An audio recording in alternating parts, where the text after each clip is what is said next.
The mindset shift is so simple that you'd really miss it.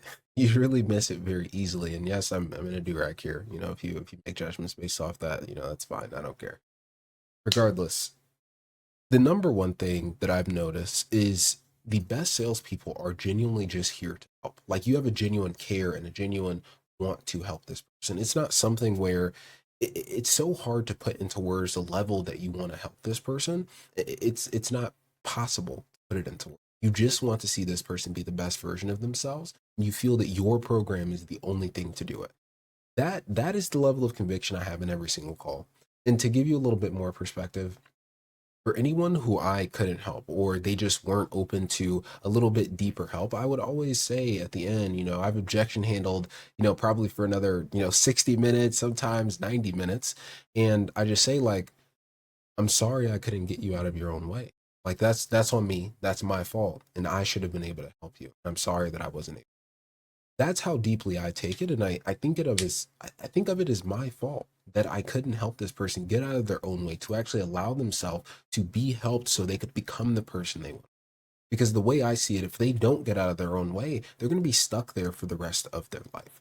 And the biggest thing that helps with this and actually applying this is actually listening with care, but listening with intention. You don't want calls that are ranging hours upon hours long, but you want calls that are straight to the point. You want it to feel human. You want it to feel like a conversation. But the thing is, it's very hard to do that with a script a lot of times, right? So obviously you want to master a process, but you want a process where you don't need a script. You don't need a script. You can just have an outline of what you need in each situation. Okay, or each part of the process. So it doesn't have to be my process, but at the end of the day, that's what my process allows you to do.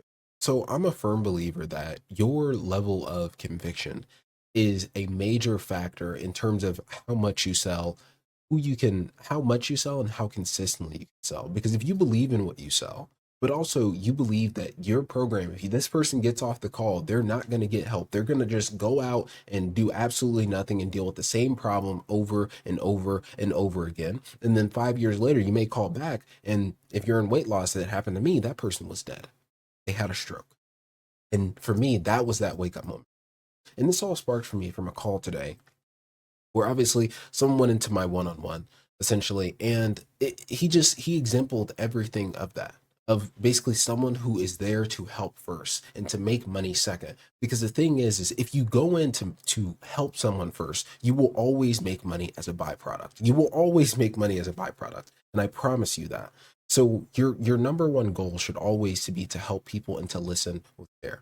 Now I want to give you guys a few easy ways to actually apply this, right? So a few things you can ask yourself are 5 questions. You want to figure out why this person is here. What problem do they actually have? Like, what's their problem? Okay.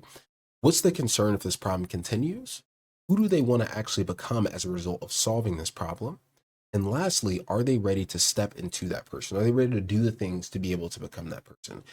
Those 5 questions, if you can answer those 5 questions before you actually pitch, you will close far more deals because you're coming from a help first perspective. You're coming from an understanding first perspective, and you're getting their perspective of who they want to become, the problems that they've dealt with, and the fears that they have about this problem continuing. So when people say that sales is like all like mindset, it really is just mostly mindset. Like you need a good process for sure, like 100%. Okay. But your mindset is going to determine how good of a salesperson you are. If I give you examples of guys like Dan Smith, right? Obviously his training's a lot more in depth in terms of mindset stuff, but Dan Smith is an exceptional, salesperson. He's fucking amazing. And I was on a team with him at one time. Right. I wasn't full time on the offer we were on, but I was on a team with him and he helped the guys. He has a genuine want to help people and see them do better. Right. So I don't know, man. Like the biggest thing for me, that's been the biggest thing. That's what led to me having really the biggest months that I've ever had. It's what led to, me getting my first like 20K, my first 25, 30, and then 40, and then 50, and then 60. So if you want to have big months and you want to do big things, you not only need a process, but you need a help first mindset that allows you to be in the pocket with the person, be in the pocket, be active with them, and actually be there to help them. Like I cannot stress it more enough. And this video that's all it's going to talk about is be there to help. Don't be there to make money, be there to help. It doesn't matter what fucking bills you're late on. It doesn't matter anything else. All that matters in this conversation is that this person gets the help they need. And I promise you, if you get this person the help you need, if you're behind on bills, you're doing all this stuff, and that's all you're thinking about, this person will close because you have their interests at heart first before your own. But as long as you have your interests at heart, your own interest at heart, you're never going to sell anything because you are not good. You're not good. You're not a good person. Okay. You're not a good person. So why would anyone want to buy what you want to buy? You're getting frustrated when they give you an objection. You're asking them for $5,000 to solve a problem that they've been dealing with for 5 years. And at the end of the day, they could be a little skeptical that this could even work for them because they've been dealing with the problem for so long.